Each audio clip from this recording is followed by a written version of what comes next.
கீழூர்லேருந்து வரேன். நான் இதில் வந்து பொருள் யூஸராக தான் ஜாயின் பண்ணேன். இதில் வந்து இந்த லிக்விடு, பாத்திரம் வளர்க்குற லிக்விடு, அதிகமாக பால் கேன் கழுவுவேன். 10 வருஷமாக பால் கேன் கழுவுன அனுபவத்தில் அந்த லிக்விடு வாங்கி ஒரே ஒரு 2 நாளிலே எனக்கு ரொம்ப ரிசல்ட்டு.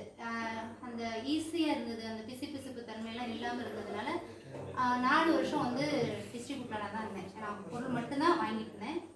அப்புறம் பார்த்தீங்கன்னா என்னோடய பையனுக்கு வந்து கண் வந்து வாசிக்கையில் கண்ணீர் தண்ணி வடிஞ்சிடும் கொஞ்ச நேரத்துலேயே. பார்த்தீங்கன்னா இதில் ஐசோப் போட்டிருந்தது. அதை எடுத்து அப்புறம் சார்கிட்ட கேட்டேன், இதில் இருக்குமான்னாங்க. வாங்கி கொடுத்தேன். 1.5 மாதத்துல நல்ல ரிசல்ட்டு. கண்ணாடியை கட்டிட்டான். நான் இப்போ வந்து 2 வருஷம் ஆச்சு இப்போ கண்ணாடி போடுறதில்ல. அதுக்கப்புறம் பிஸ்னஸாக பண்ணலாம் அப்படின்னு பிஸ்னஸாக பண்ண வரையில் என்னோடய கணவர் வந்து வேணாம் அப்படின்னு கொஞ்சம் தடை பண்ணாலும், அப்புறம் சென்னைக்கு கூட்டிகிட்டு போயிருந்தாங்க ஒரு அவார்டு ஃபங்க்ஷனுக்கு என்னோடய அப்ளைன்னு.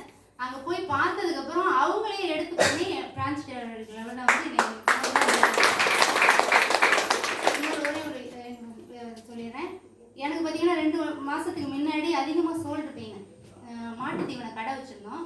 அதிகமாக வெயிட்டு தூக்கி சோல்டு வந்து சதையெல்லாம் அதிகமாக டைட் ஆகிடுச்சு, நரம்பு போட்டு அழுத்திடுச்சுமா அப்படின்ட்டாங்க. ஹாஸ்பிட்டல் போனால் எக்ஸ்ரே எடுத்தேன். மணப்பாறைக்கு தான் போனேன். எக்ஸ்ரே எடுத்தேன். உனக்கு இனிமேல் ஃபுல்லாக ரெஸ்ட்டு தான், எதுவுமே நீ பண்ண முடியாதுன்ட்டாங்க. ஃபுல்லாக rest, exercise.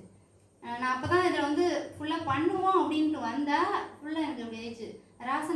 Rajan sir meeting கூட நான் பின்னாடி உட்காந்து என்னால் அண்ணாந்து பார்க்க முடியாமல் உட்காந்து பார்த்தவன் நான் 2 மாதத்துக்கு முன்னாடி.